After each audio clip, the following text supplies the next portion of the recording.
Alright, where do we go? Death, he's totally stalking me.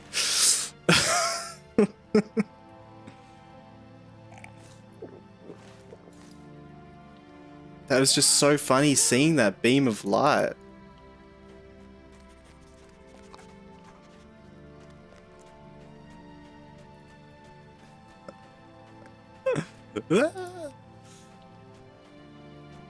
Alright, Death, good seeing you. I'll see you around. He's trying to tell me something.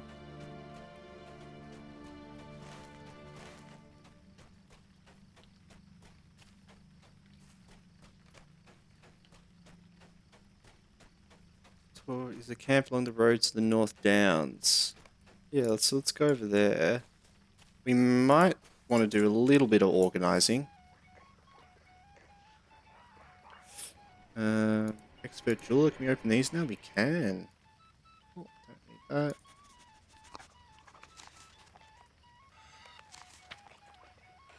Some rings and stuff.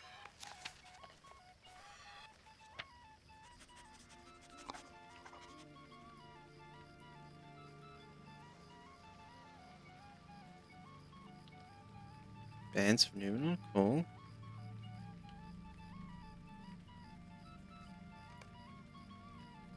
Task board over here.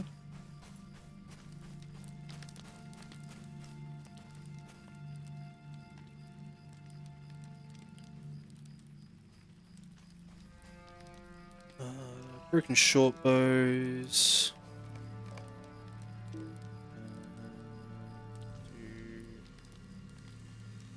Heavy carapaces. Heavy sword sheaths. Leathery furs, yes.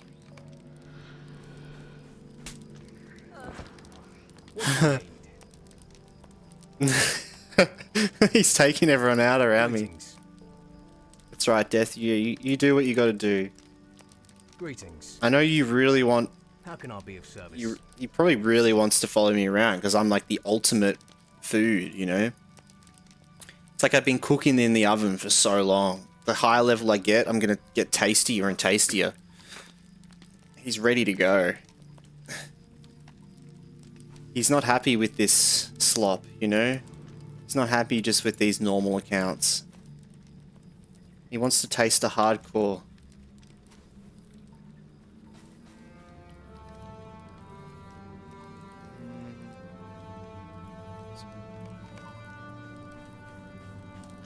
What do you need?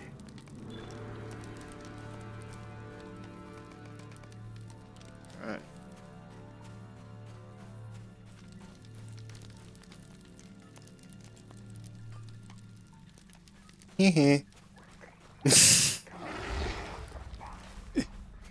Poked him.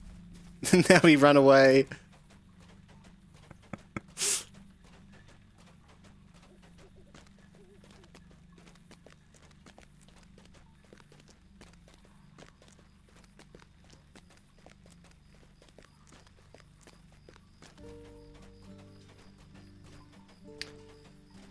Alright, back out into the world. We're going to head over to the pass between Evendim and the North Downs.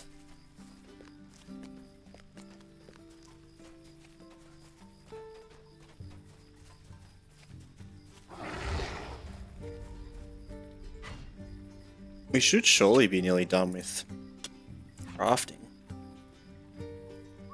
It's mainly the gold ingots, I imagine, that I need. Ooh.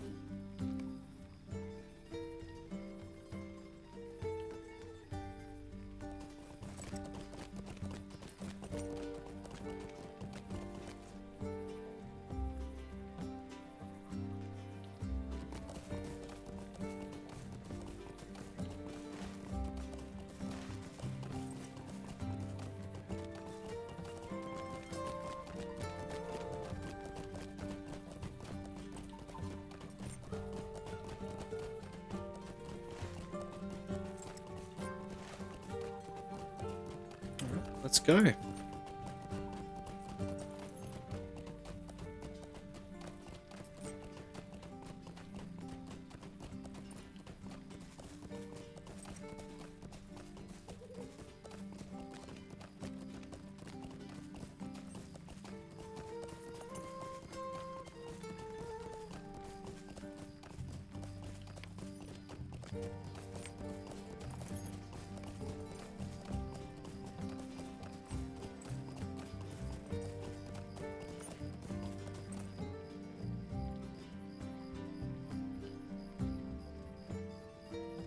Should sell some stuff while we're running there. That's a good idea. Using the old VIP stuff.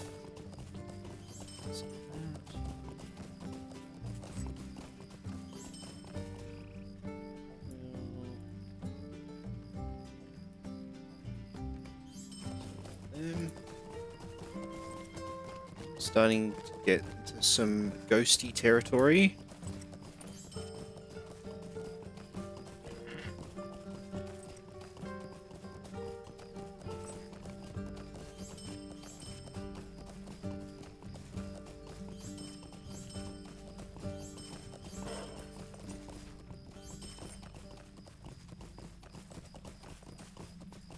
Just looking out for gold mainly now. Don't think we need any more rich iron.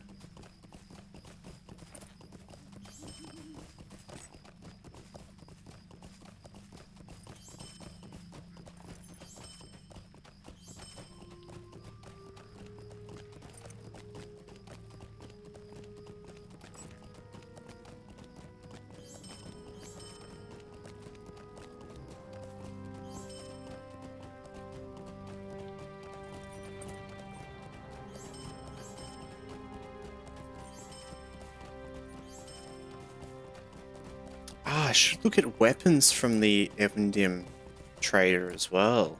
Didn't even have a look at weapons. Toragethir. Funny name. Greetings. Right. Ooh, here we go. A numinous steward's cloak, 6 might. Ooh, that's a lot of might. 14 might. Anything more than that? That one's probably better. Its vitality is a lot better than fate for us. City councils, noble beast, watcher's cloak. I feel like that's the one. Nice. We could go cloak mode. Oh, I'm kind of liking the vibe. Changing it up a bit, changing our look. We're sticking with like only using the cosmetics from the gear we've had equipped. Like, I haven't gone into the cosmetic system. Normally I would. Like, I love that about LOTRO, like going in and changing the cosmetics and making yourself look really cool.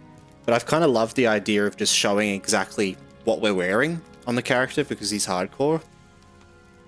It feels kind of right to only be dripped in the actual gear that we're using to survive in.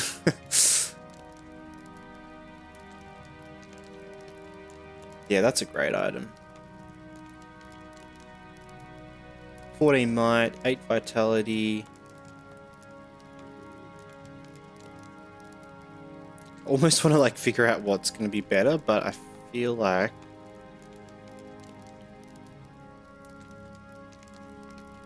so each point of fate gives me about like 2.5 morale, whilst vitality gives me around 4.5 almost.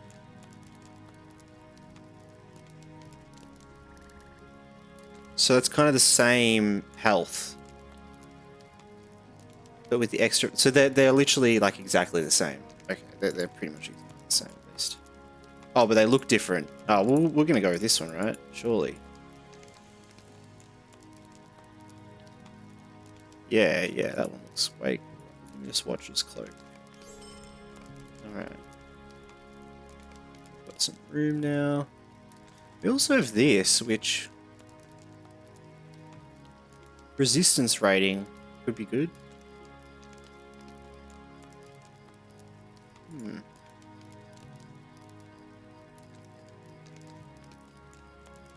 Not too sure. Let's pop on this and gonna show our cloak now. Ah, there you go. Some cloak time. Feels right. Oh wow. Well, I mean, we're looking good. That's for sure. Oh, look at that. Beautiful.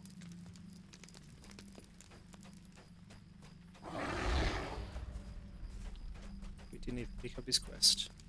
Might I take a moment of your time? An island in the lake. And Stay a Ostiran. moment. Complete Ritz. Oh, Might I okay, here take we a go. moment of your Defeat time? the Oathbreaker. Would you do something for me?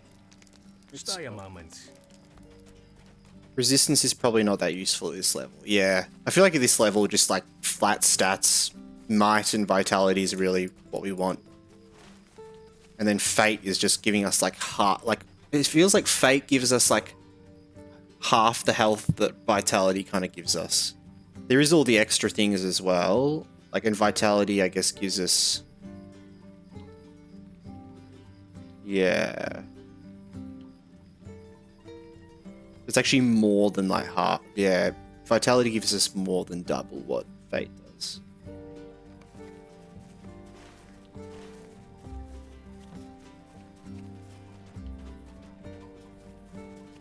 Where we gotta go? Down here, okay.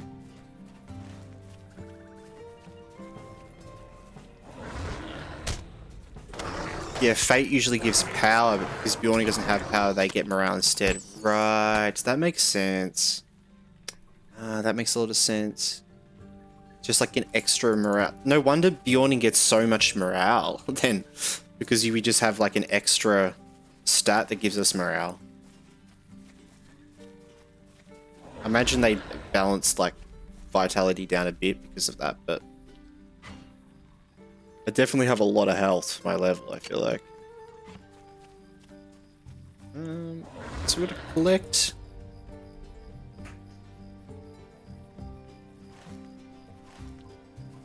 Yeah, but most gear with fate isn't that good. Yeah, but it's like, it's a secondary stat, so like a lot of gear just has either fate or will on it, right? And you can't really do anything about it. So it's like, but at least you're actually getting something good out of it rather than other classes. You're just kind of getting power. But I guess most other classes will ends up being your one that you go for, like as a caster, because it just gives you extra like little caster things. Yeah, it's like your third stat, right? You've got your main one, then vitality, and then like your third. Here we go. You definitely know more about the end game and the efficiency of all the stats, though. That's for sure. Yeah, I'm more just like the little bits of figuring that out. You know? Little increases of excitement.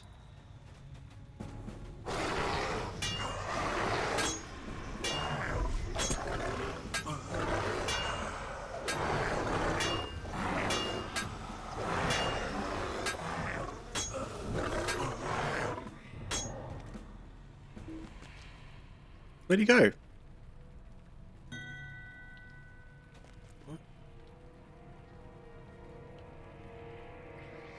What the hell? What just happened?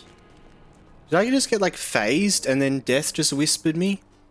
Saying silver and gold amulet?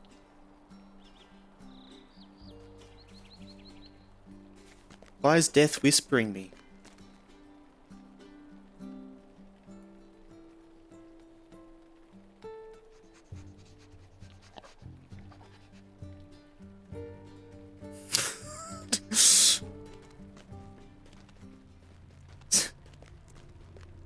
Death's just one of you guys, isn't it? I swear to God. I swear to God. You're trying to tell me stuff in game? Freaking me out. I don't know what's going on. I'm like phased. Like, what the hell just happened? I was fighting a bomb and then he just disappeared and this guy just spawned back.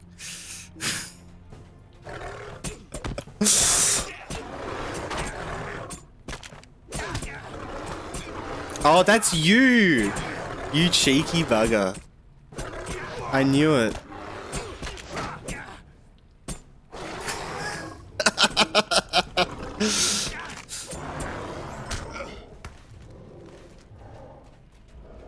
Leaked. We found him.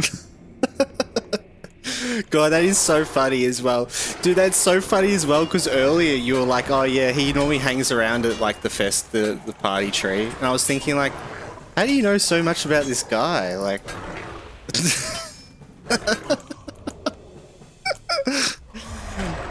You kept that out for a good amount of time though, I feel like.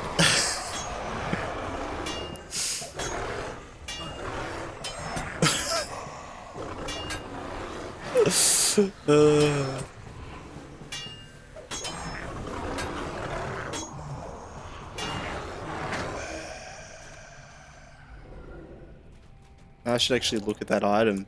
Now that I'm not freaked out. Yeah, true.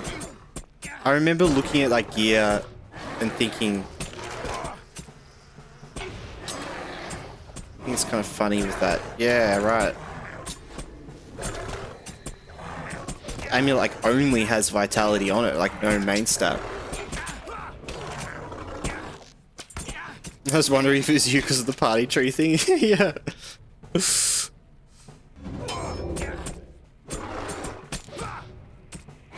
Yeah, what a great name. Well, like, that's your main account, right? Because you were saying that your main was a Bjorning, right? And that death's a Bjorning.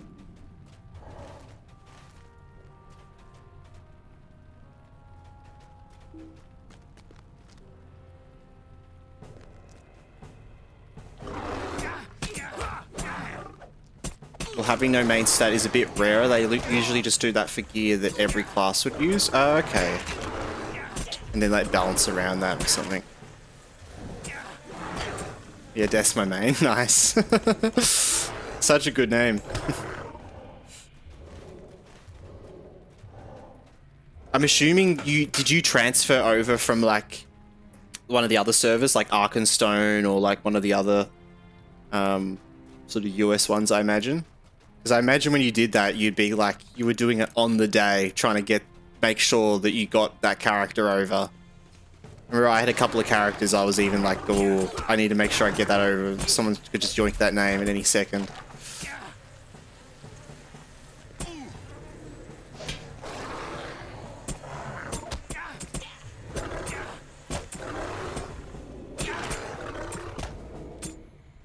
I got death on one of the first legendary servers and then brought it over to Gladen. Ah, right, okay.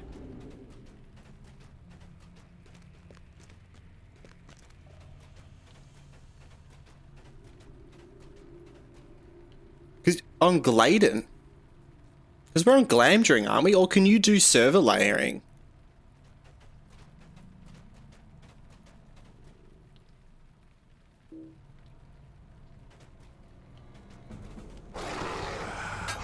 Ah, okay. And then when Glamdring opened, right? Oh, because Gladen was the one before that, right? You're right. Yep. It was actually too slow to reserve death, so I grabbed Demon and traded it with the guy that got death first. Wow. Oh, that is some lore right there. That's so funny. I thought there would be some funny stories because what a wild time that would have been. Like, just the anxiety of like trying to get all that. Like, he was sympathetic since I had death on another server. Yeah, true. Oh, that's nice. That's so nice. What a lovely community, man. Like, and you like traded it as well, right? So he got Demon. So he's like, yeah, you was thinking you'd have to downgrade to Demon. Oh.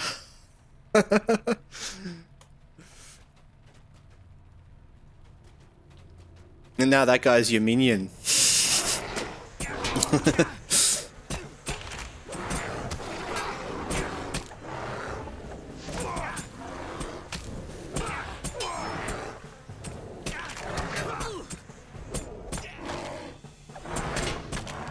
Oh, you also barely play the game as well. Fair. Well, there you go.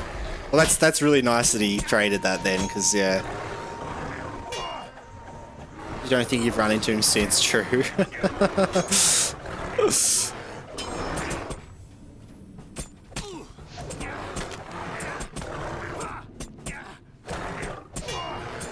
Man, that's so funny because like, well, I'm trying to remember. It was like 3 streams ago or something like that I just logged out at the party tree next to you.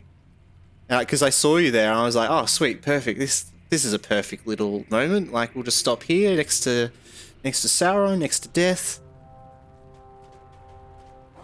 That's just so funny. I also have Goku and Athena for my brawler and And minstrel, yeah. That was coincidence, lol? Yeah, I thought it might have been, right? And then you must have just found the streams. Like...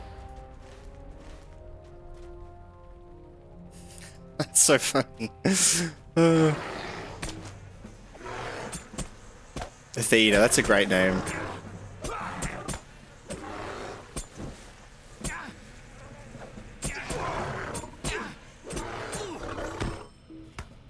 I don't think I have any interesting ones. I've got Beveridge, so you know. That's all that matters, right? I like to see who's streaming on Glamdring and scare them. Yeah, fair enough. That's why I had a feeling it might be someone in the chat, because it's like, I mean, if you've got that character name, like, you know, why not, right? That's the whole... That's great. You freaked me out for a bit. That's for sure, man. You totally did. You were making me, like, second guess myself, even to the point where you're like, oh, even at Rivendell, I was talking about it and saying, like, oh, but, you know, maybe it's just the same person, like a different person, and then you're like, oh no, but Death's a unique name, and, like, God, sending me around in circles. 1 second I was like, oh, surely it is someone watching, then I'm like, maybe it's not, like, I don't want to, like...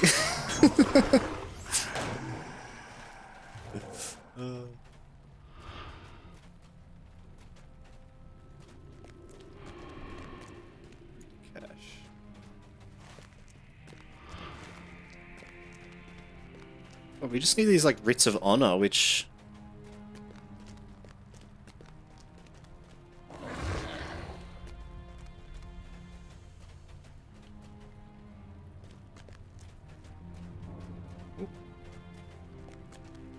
Maybe we can kill, like, any of these guys? Oh, we can. Okay, we've just been fighting the same thing as well. The fact Death was stalking a hardcore player was even funnier. I know, right? Yeah, you definitely, yeah, you picked the right person to follow around as well.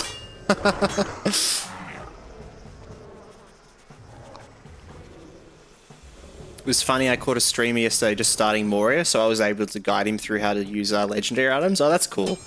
That's definitely, like, such a wild system to figure out for the first time.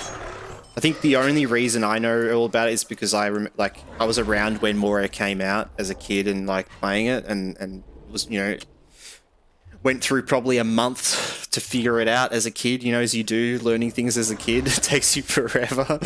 But, yeah, it definitely is a pretty wild sort of system, and getting the right stats on all your items and stuff. It's yeah, and the old system was simpler. Exactly, yeah. It's the old legendary item system. I remember, like, it was a bit more clunky, but I kind of miss it.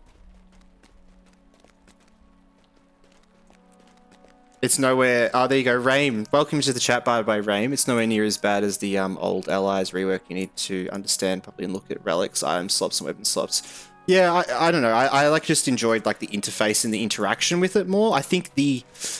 Like, in regards to, like, making an item better and, like actually being able to get your item to be really powerful, it was really weird with all the relic-y things. But I really liked the look of the old system. It was just kind of... You got to engage with it as you went a bit more, whereas the new system, you have to kind of jump between going over to that Rivendell place and fiddling with the stuff there, and I just, like, don't really like that you have to jump between those two places. But it does feel... It's kind of like, yeah, once it's done, it's done.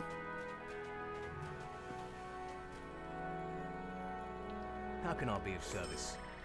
How can I be of service? Turn those in, we need some more writs. The new system is simpler in some ways. Yeah, it definitely is, because, like, the new system, once you figure it out, it's just done, and you just barely ever have to go back to it, so...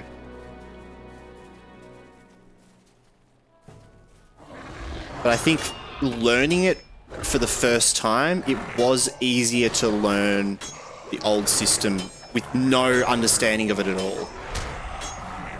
It was more like the interface just kind of, yeah, at least that was kind of for me. I don't know. It's been a long time. That was a long time ago, so. Yeah.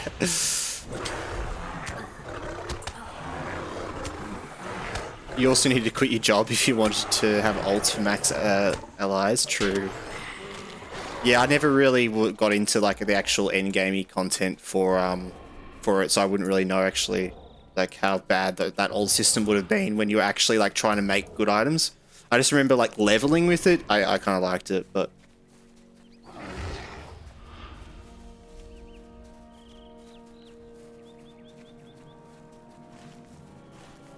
Survivor? I want to spank my monkey but continue to watch this stream. Cool with you. No, love your monkey. That's horrible. What did your monkey do to deserve that?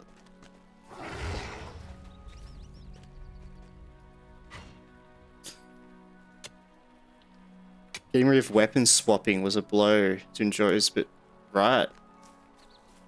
Used to swap weapons for every other skill. True for weapon swapping.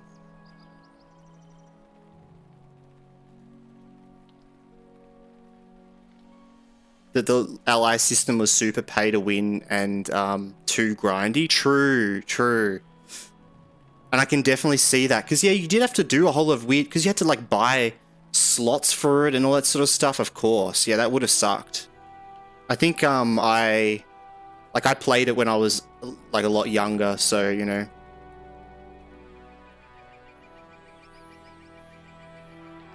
I didn't get to kind of, like, actually have a good idea of it, you know. Lag is reserved as #1 complaint spot for the rest of time, 100%. We all just learn to live with it, man. We build around it, right?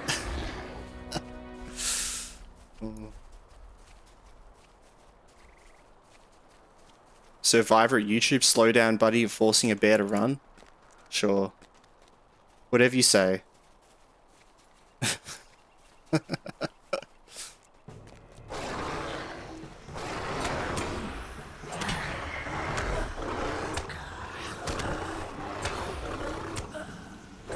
My biggest complaint with new legendary items is it locks you into a role morph for higher tier content. The old allies meant that support classes and DPS classes didn't have as much of a gap in personal damage. But now tank and healer classes need to use tank/healing words of power. So damage gap is huge. Yeah, definitely. And I guess that's the downside and the upside, because the upside is it's simpler because you kind of just locked in and that's it. You don't have to tweak it constantly. But then there's that sort of downside there. Yeah. That's really, yeah, that's interesting.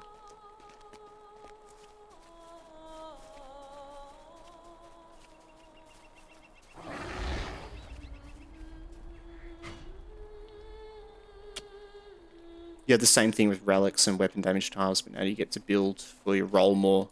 Yeah, yep. Which most people, yeah, yep, for sure. What do you guys think of like legendary items as a whole? Do you prefer the legendary item system, or would you prefer it was just like other MMOs, like items pre-level 50?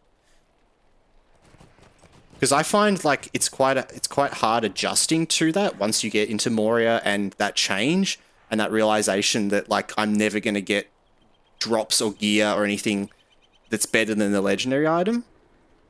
But also it's quite an interesting system.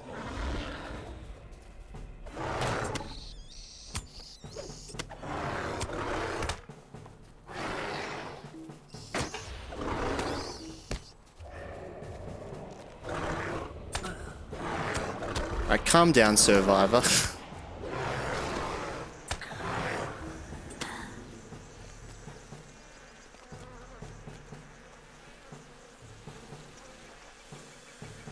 Brawler buffs the meta off tank for raise. Brawl itself is a nightmare class. True. Yeah, Brawler.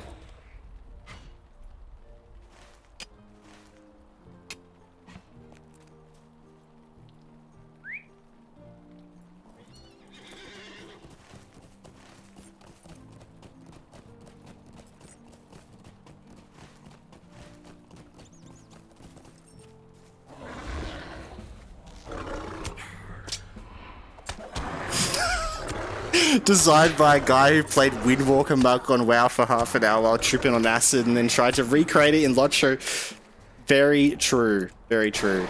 I do like that it's there. I think it's great that it's there. Like, because that, for a lot of people, the monk class is their class. I have heard, you know, known a lot of people come over to LOTRO and be like, oh, yay, they finally have my class. So I'm glad it's there, but it is definitely, it's quite a meme class, isn't it?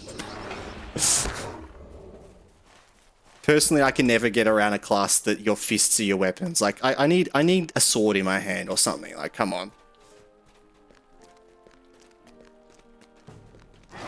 When it first came out, it was so bad. Yeah, I can imagine it would have been. It didn't even function as a tank on release. Oh, wow.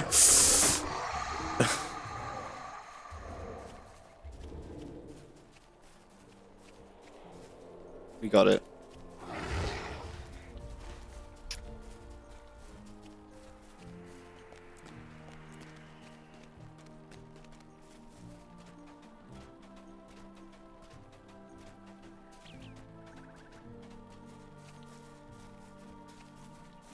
They didn't code the taunt to copy the aggro. Oh, wow. Spaghetti code, as always, you know. Standing Stones does have a way of like releasing content and then fixing it later. It's like, feels like a very common thing at the moment with a lot of it. Which, if that works, it works. You know, as a developer, like whatever works, works. I don't know. Who knows whose fault it really is, right? We're about 5 or 6 buffs deep now. On Legendary servers, it's a real DPS for now. Oh, that's cool.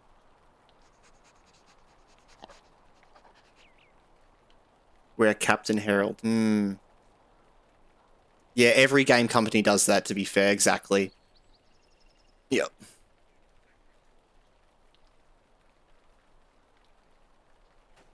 They're just a smaller studio as well. Like, I mean... How can I be of service? I'm honestly just impressed that they've kept the game alive. That's all I care about. Might I take a moment of your time?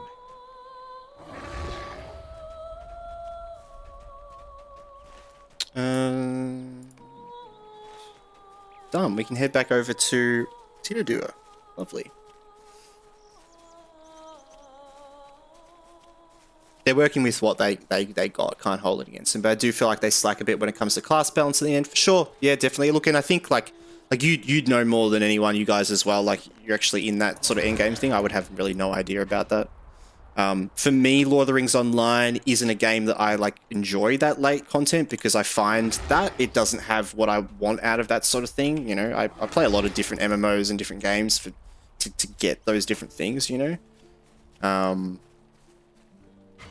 But I definitely feel that with endgame content. Like, I mean, the Corsairs release and stuff, you know, like, I leveled a character to max level before the Corsairs came out, and was the first time I'd ever actually got a character to max level, because I normally just play through the game as like an adventure and experience and then just stop whenever I don't feel like playing, you know.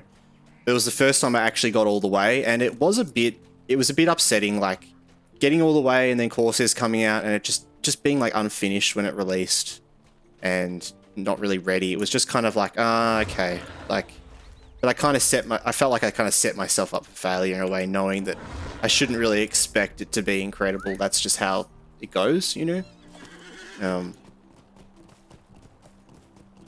Yeah.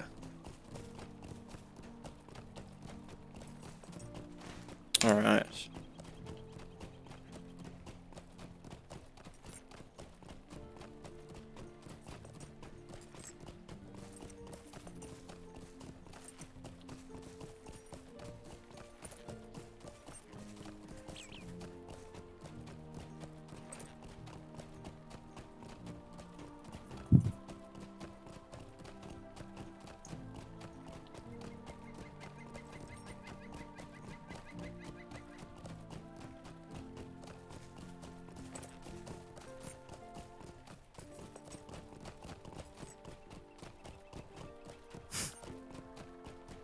My burglar just unlocked the wild title. Now I'm wild from behind.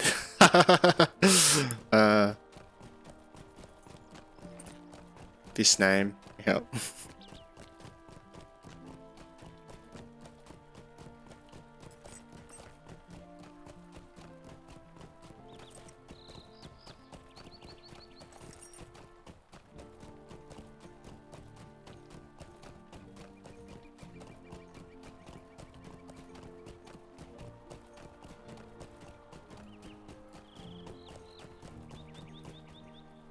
Go to some crafting. What's the time? Ooh. Stream for a bit longer, and then we'll have to jump off for the night. Been a great stream though, guys. Really nice just hanging out and chatting, and you know, I'm a long time LOTRO player, but I'm not like anywhere near knowledgeable, deep in, you know, in-game parts of the game or deep content. You know, just kind of surface level. You know, I feel like if you imagine like like the iceberg theory of things, I kind of sit at the top of the iceberg, and I feel like tonight it's been really nice getting to hang out and chat with the people underneath. You know, so yeah, it's been really nice to hang out and chat, and I've been really enjoying streaming, hanging out with the LOTRO community. You guys are some of the nicest community out there, really. Just so caring and welcoming, and How can I be of service? we're going to be playing a lot of other things in the future. We're not going to just be streaming LOTRO. I do like to do other things, do some variety, jump around between other games, but yeah, it's been awesome doing all this.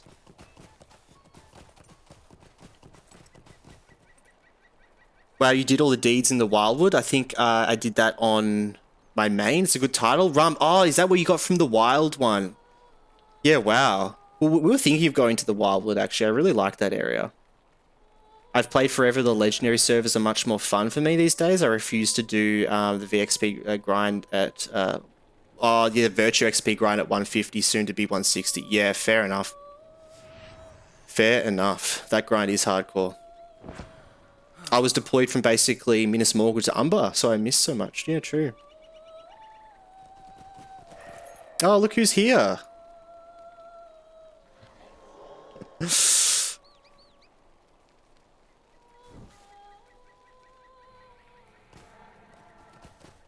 Thank you for the follow as well, Rami. I really appreciate it. We're on our way to affiliate, actually. We're really close to be affiliate, which is really exciting. Thank you so much for everyone for being so supportive with that, and yeah, it's exciting.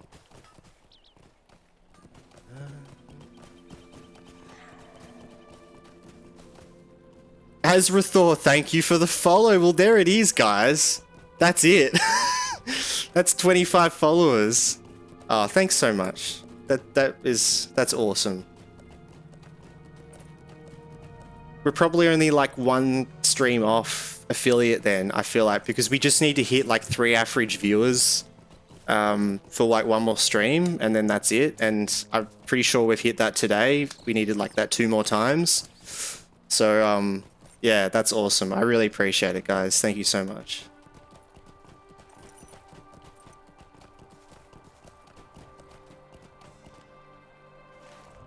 Where is Orc? I keep running past this guy. You have to do all the Wildwood deeds, and it's not super bad, but the Mission Slayer deed takes a while unless you cheat with Mithril coins and reset the missions. Oh, yeah, I do. I remember all those mission things, right?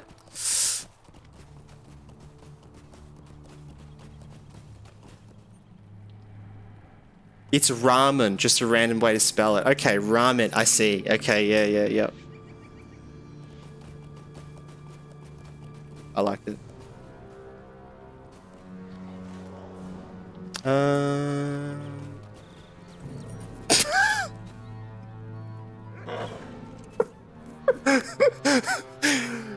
Thanks, man. Thanks, man. Bro's just here telling me where the guy I have to turn the quest is because I'm running around in circles like an idiot. Thanks, Death. Greetings. I'm overwhelmed. And it's getting to that time of the night as well. It's late. Things start to get a bit slippery at this time. This is when it gets fun though, because this I feel like is when it's like, ooh, is he gonna die? Stay a moment. Talk to Kelsey west of Tinador. Almost 10:30 here. Yeah, it's 11 here because you guys are like 30 minutes behind, right?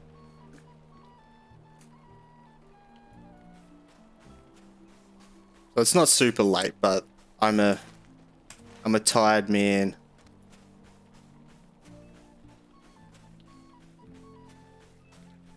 How can I be of service?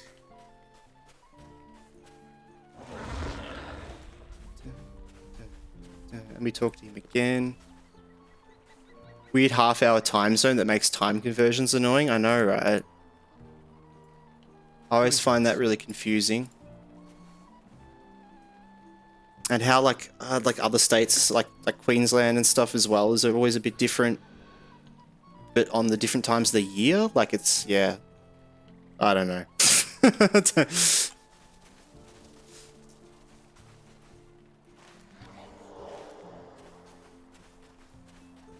What can I do for you? Then you get daylight savings that confuses things even more. Yeah, exactly. Yep.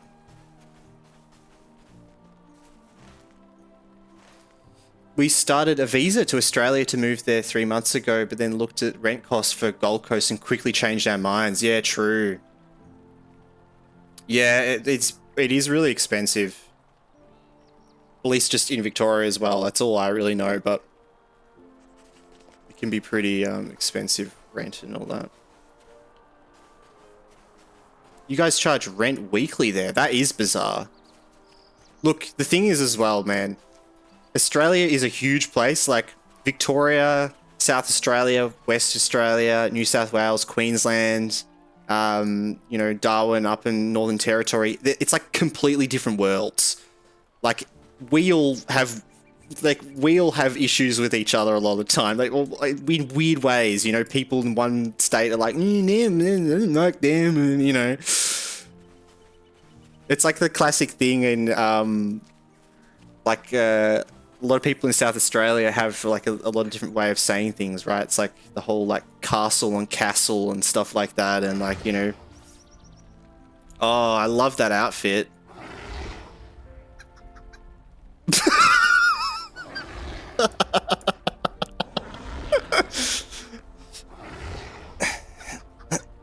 Yeah. How are they both dancing on your head? What the hell? That's Polly as well. Here, quick, Polly, get on there. Secret bear technique. Yeah, holy shit. This is my secret bear technique. Wait. Can we get steaming? Any steaming going on in here? No? Is it not going to work? Or maybe I have to actually use the pipe.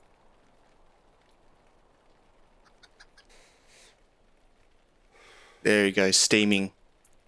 that's the best I've got. It looks like trash as well. I can't even see it.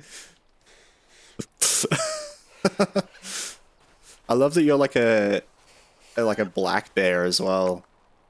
God, that's honestly, it's like kind of more creepy you being a black bear than in Sauron form.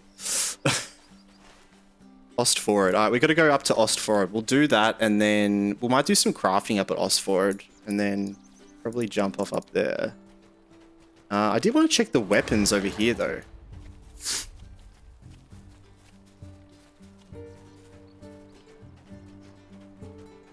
I'm using my GI Bill overseas, so Gold Coast was my only option. Right, yeah, true. What the hell is going on here? It's a mighty fine rod you have there, my good sir. It's a very nice rod, I must say. You look like a bear that's just been impaled on the spot.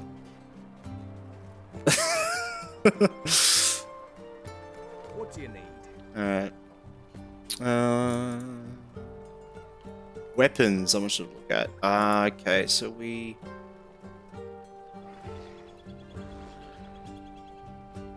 could get back in the two-handed world.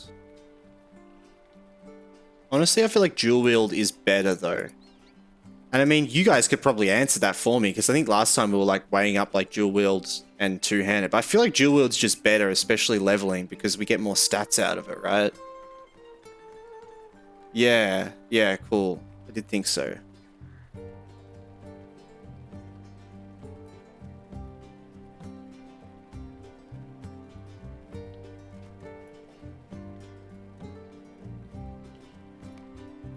DPS is slightly better with two-handed if stats are equal though. Oh, okay.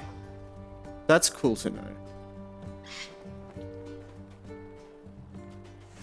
DPS is better on legendary because of the execute damage. Yeah, and I'm thinking as well, like in a hardcore way as well, like just leveling up at the moment. I feel like dual wield's better, even just because of the extra stats, like health and all the stuff we're getting.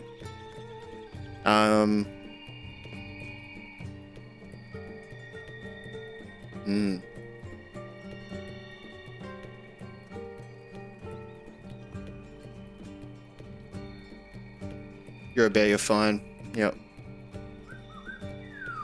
You are the server admin. True. Yep.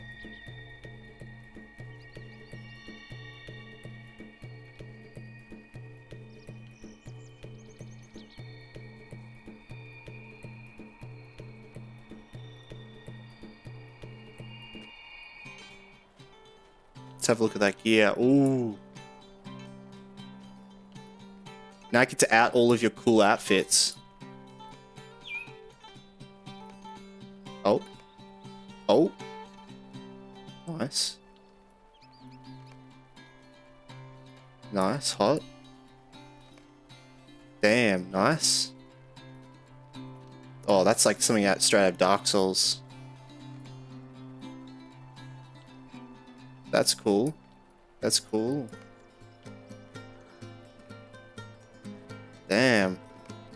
I love your use of like different gear pieces and stuff, I feel like. So a lot of these look like not full sets. That's cool. In Moore's gear. True. Oh. Legato-1 just ran through. Alright, let's get up to Oscar Farod. Or get distracted. For blue and yellow, the difference is negligible, so dual wield is best for stats. Yeah, that's what I kind of figured. I also like, it's just like whatever looks cool.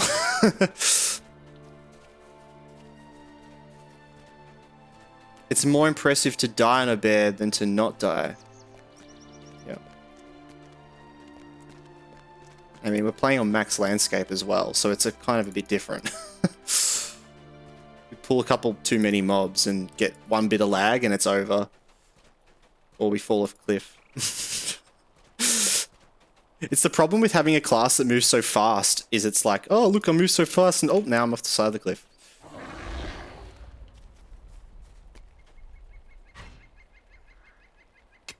Guy on Angmar was streaming an AFK soloing Rift. The tier 50 raid and had to go AFK because emergency came back 3 minutes later, was not dead. Yeah.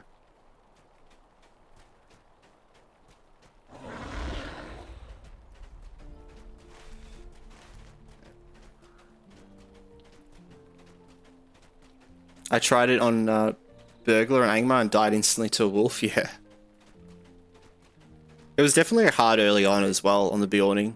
Like, just kind of the same. Like, but as soon as we got like those heals and stuff, it was, yeah, everything was a lot easier.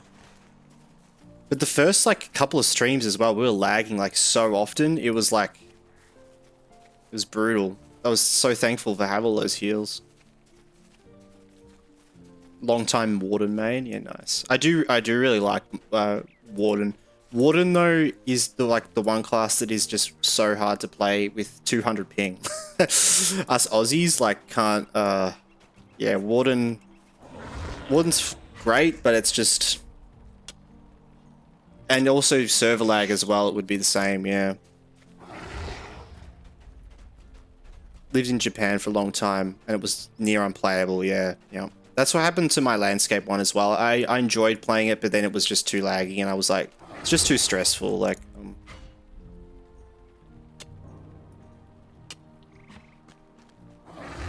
you're like thinking ahead constantly, pretty much, which you kind of got to do anyway. But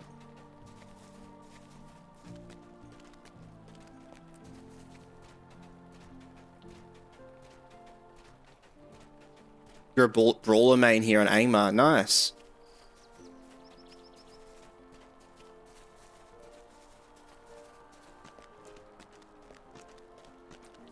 Perfect things to death and be wild from behind. Yep. Warden's good. Like, once you learn all the combo things with Warden and you have all the, I don't remember what they're called, right? It's like, is it the masteries? The ones that you like use 2 combos at a time and that sort of thing, and you figure out exactly which ones are them to use. It's a lot sort of easier, but it's just mainly when you get that little bit of lag and it messes up your whole combo, like, because you accidentally, like, double press or something like that. Have all the gambits memorized. Yeah, true. That is what I love so much about the Warden, though. Like, what a cool class idea that you, like, for learning all that and memorizing all that. I think it's so cool that they made a class like that. It's one of those classes you either main or you don't. Yeah, exactly. It's for a certain type of person, you know? It's not built, you know, it's for people that are built differently, as people would say.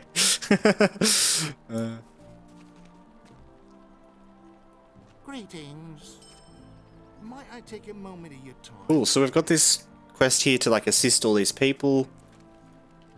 We're probably gonna stop here for quests. How long have we been streaming? We've been streaming for a while, so I might do a bit of crafting, chill out for a little bit. God, I wouldn't want to fall off there. Jeez.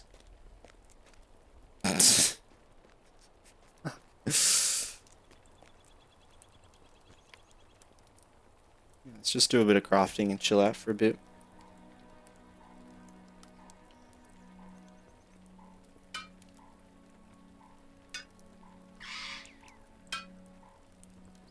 It's so hard to get into it as a new player as an alt. Yeah, it's definitely fun to change things up if you're looking for something a bit different. I found it really fun discovering it for the first time and just, like, figuring everything out.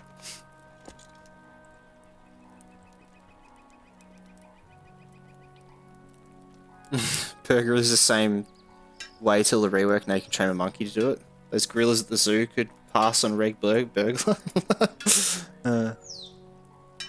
I feel like a lot of, like, LOTRO's kind of like that, though. It's not like that. It's not hard, you know?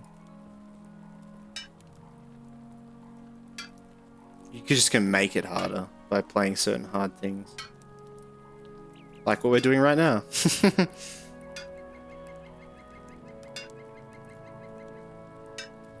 We went from hyper complex high APM rotation with specific animation cancels to literally one button. Yeah.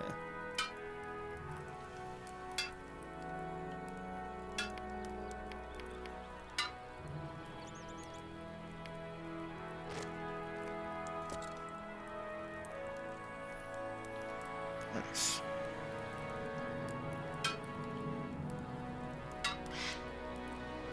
Yeah, because Burglar used to be all built around, like, the fellowship stuff, right? Do a death, jump off. Go on. Wait, no, no, no, you've got so much to live for. No, no, no, no, no. No. He survived it. He was just showing off. Survived, yep.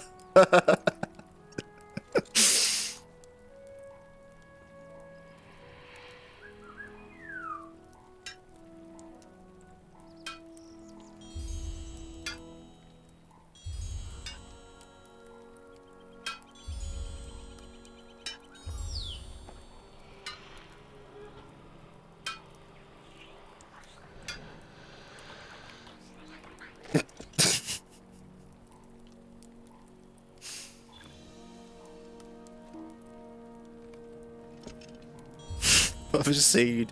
Like my camera was covering. Actually, I just saw you at the very, very bottom of my screen. Like, all right, expert's done. Nice.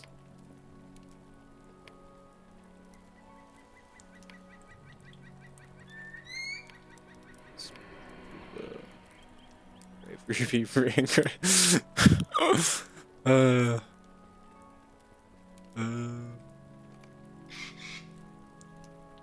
It's like a slide, yeah.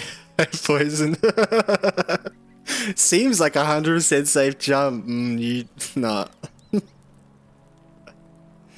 Don't tell me you're the one who commented on the YouTube saying it's safe to fall down the Moria well as well, or I don't know, like, which I know you can survive it, but it's like I think it's just like RNG.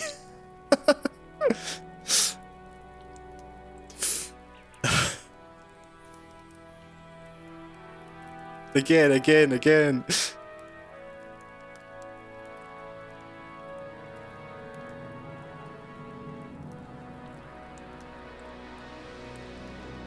What? Hey. I tried living it recently and the old strat didn't seem to work anymore. God, there you go, even. Thank God. You cannot have well-traveled title in that character. Yeah, I know. Yeah. Someone on the YouTube, like, because I put out a short talking about, because I was talking about it last stream, saying, like, we cannot fall down the well in Moria. And it's just like a short of me saying that. And someone was like, well, actually, you can. And it would be worse to do that. And I'm just like,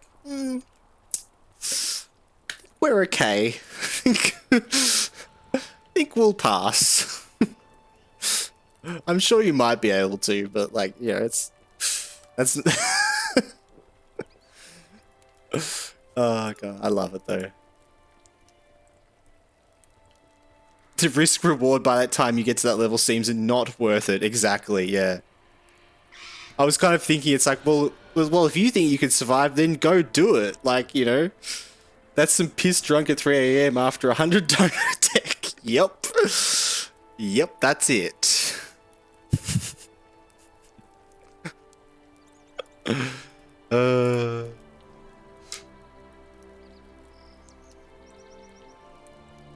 I didn't even really think of that as a possibility of how we might die. Well,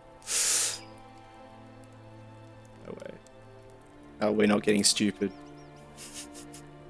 We're always stupid. That's the secret, right? It's the secret. I'm always stupid.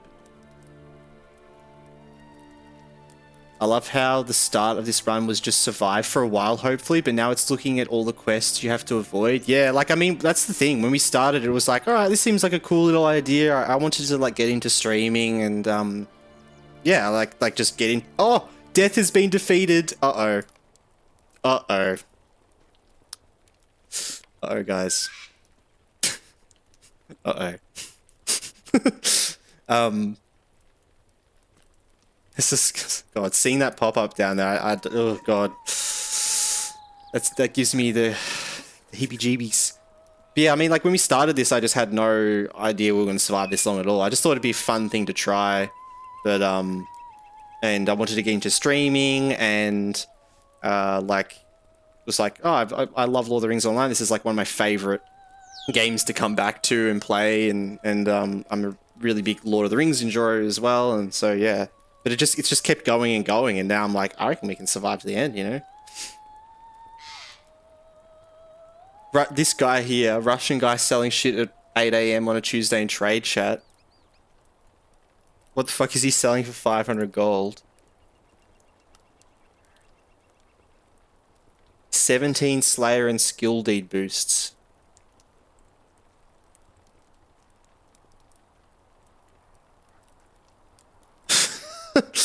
Okay.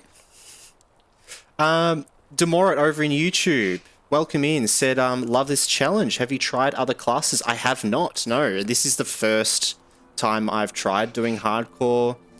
This is the second time I've done landscape difficulty, but the first time I've ever actually like done the max of that. This is actually the first time I've played the Bjorning properly as well, like past like level 10. But yeah, no, haven't done the challenge with any other classes. There was someone else in the Twitch chat the other day that mentioned that was watching the videos and was inspired to start his own challenge. I thought was really cool. That was trying to get every class to level 20 without dying, which I thought was pretty cool. Like, it could be something we might try to do after this. Like, that seems like a fun idea, you know? Because every class would be so different. Like, that's what we've been talking a lot about today. Like, Bjorning is definitely like probably the easiest one for hardcore. Minstrel might be just as good as well, or sort of slightly worse, but just as good. We kind of just got lucky picking with it, though. We didn't really choose to pick something that was going to be the best. But yeah, death will never be defeated. Yeah. But How do you do that lag thing? That is so funny. Like falling slowly. Because when you were doing it earlier, I thought I was just lagging. But now I'm thinking like that you've got a technique for that, surely. There's a workbench.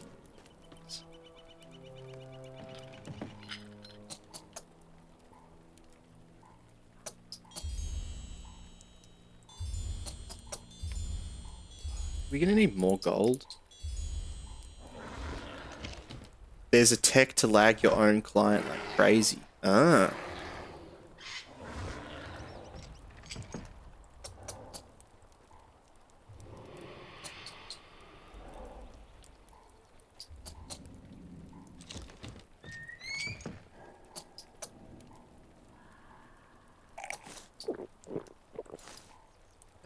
Alright, Death, you gotta give me some good luck now. I need to hit these crits. Let's hit all of the crits. Alright, crit. Okay, crit. Oh, crit. Crit. Ah, oh, there's a crit. There's a crit. Oh, God. Okay, I don't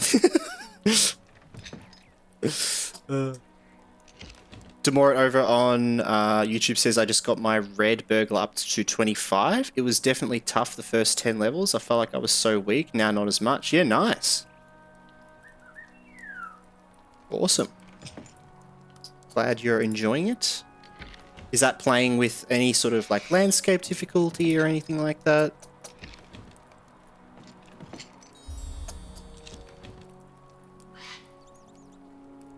So I've been curious about Burglar, how that will go with landscape difficulty. Seems like it'd be a fun challenge. C6 Sensei over in YouTube says, Death has always been a constant figure back in Gladen where he terrorizes people during festivals. There you go, bro. Yeah, he's over in Twitch chat at the moment.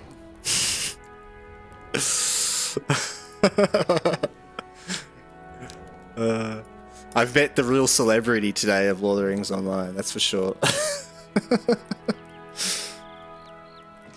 Landscape +3? Yeah, awesome. That's great.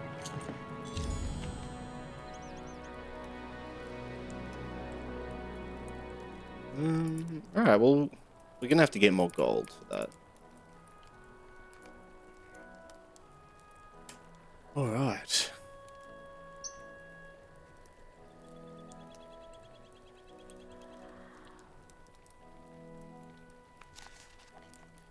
So, we should actually probably go back to... I'm gonna go back to the Shire again, just quickly, because we know we've been ending it off there so that, Oh, actually, no, I'm gonna stay here. I'm gonna stay here. I don't want to go to the Shire. I can't be bothered. Cannot be bothered. We'll go back to the Shire because I think we have one more of the festival quests to do. I don't really care too much about it. It's not like a big deal for us on hardcore because we've even been turning off our XP for the festival quests because I don't really want to like get XP out of that. Just as like, yeah. But the Virtue XP will be great, and that optional crafting ingredient is just nice to have. So yeah.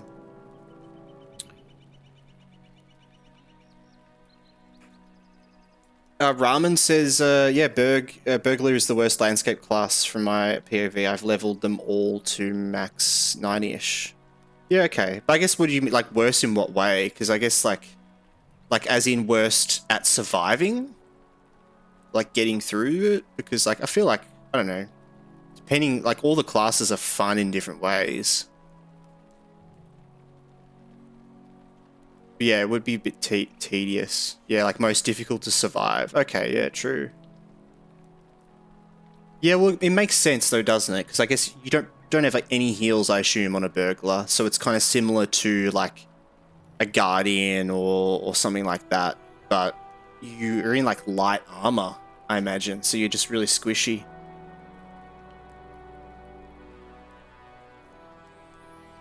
Got worse after the rework, right?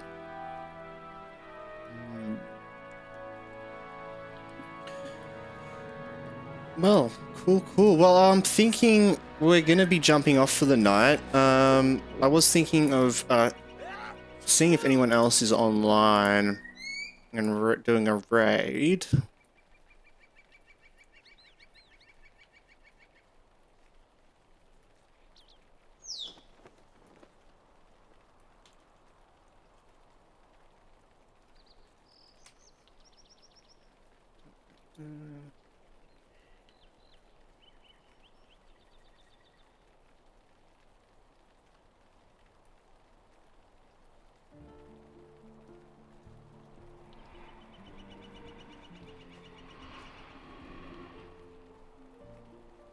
Okay, let's see.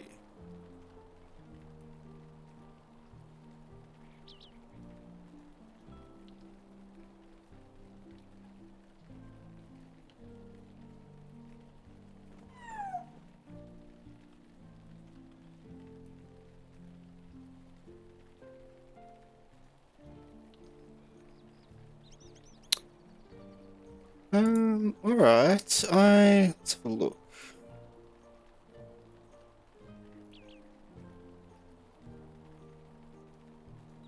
Couple people streaming LOTRO at the moment.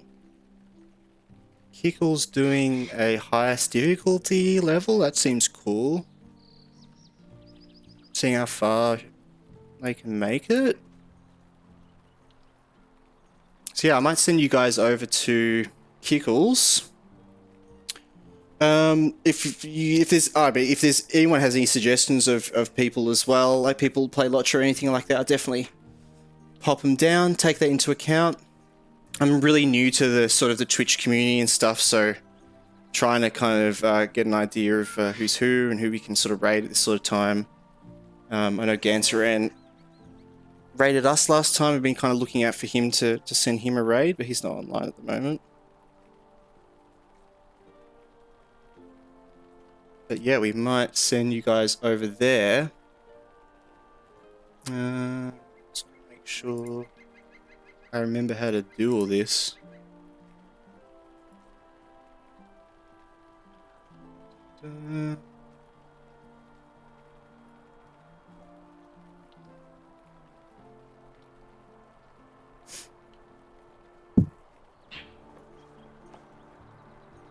Slack Jeff was the guy in Morio. Doesn't seem like he's streaming today. Okay, but I'll write that down as well. Thanks. It's nice to just have like a list of some LOTRO streamers and stuff that people have in the chat have been because I mean I'm sending you guys there so it's nice nice to have some names. But yeah, I'll send you guys over to Kickles, who's doing some highest level difficulty playing at the moment. But yeah, what an awesome stream, guys. Really appreciate everyone hanging out. That was awesome. We hit our 25 follower goal, which means we're really close on our way to affiliate. Probably next stream or stream after, something like that, we'll get there. So thank you so much, everyone. It's awesome. And thanks everyone for hanging out. It's been a really great stream. I've had a lot of fun. I'll be back again on Thursday. I should be. We might do some more variety games this week. I'm not sure, so I might do some more variety like tomorrow or on Friday, but I'm not sure yet. We'll get back to some LOTRO though on Thursday. But yeah, thanks everyone for hanging out. Appreciate you all very much. And bear with me while I get this raid actually set up, because I haven't even done it.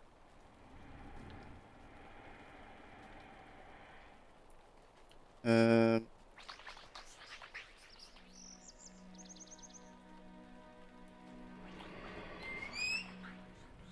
so dumb. Where am I going?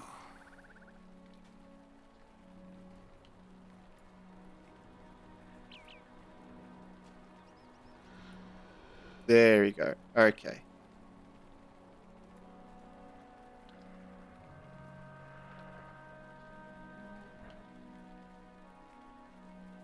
Alright, cool. Right, well that's all ready to go. Thank you so much guys for hanging out. I really appreciate it. I'll see you all back on Thursday. I hope you all stay well and are well. And yeah, I'll see you all next time. Alright. Oh, rating in 3, 2, 1. All right, have a good one, guys. Peace. Mwah.